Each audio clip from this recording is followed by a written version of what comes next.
Dalam Festival Subak 2018 ada satu pertunjukan yang menyedot perhatian pengunjung, yakni pementasan tari pendet massal. Ini terasa sangat istimewa karena tarian ini dipentaskan bukan oleh beberapa penari saja, melainkan 200 penari.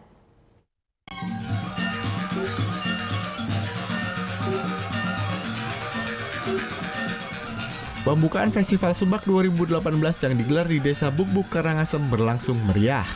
Dari sekian banyak atraksi seni dan budaya yang ditampilkan, ada salah satu tarian yang menyedot perhatian pengunjung yakni tari pendet massal. Tarian yang dipentaskan oleh jajaran pegawai pemerintahan Karangasem ini melibatkan 200 penari. Terasa istimewa, karena tarian yang tergolong tari penyambutan ini biasanya dibawakan oleh 4 hingga 5 penari saja. Sebagian besar dari ratusan penari ini pun bukan merupakan penari profesional, melainkan hanya penari pemula. Meski jumlah penarinya banyak, namun pementasan tari pendet ini berjalan lancar dan mendapat antusias tinggi dari penonton. Dari awal pertama kali kita latihan penari itu sama sekali belum bisa, sehingga kita arahkan dengan kemudian dia merekam dari yang kita tarikan, kemudian itu diikuti dan akhirnya latihan kedua udah ada peningkatan.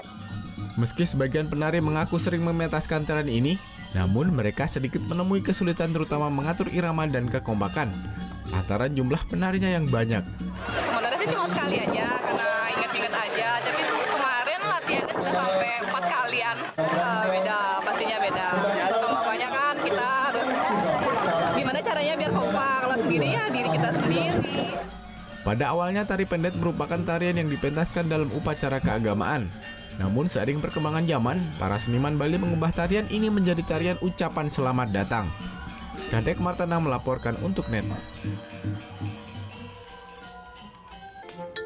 Nah, udah kan untuk beritanya? Jangan lupa di-subscribe, di-like, dan juga di-komen ya akun YouTube dari Net Bali. Terima kasih udah subscribe. Yang belum, jangan sampai lupa. Di sebelah sini nih. Subscribe.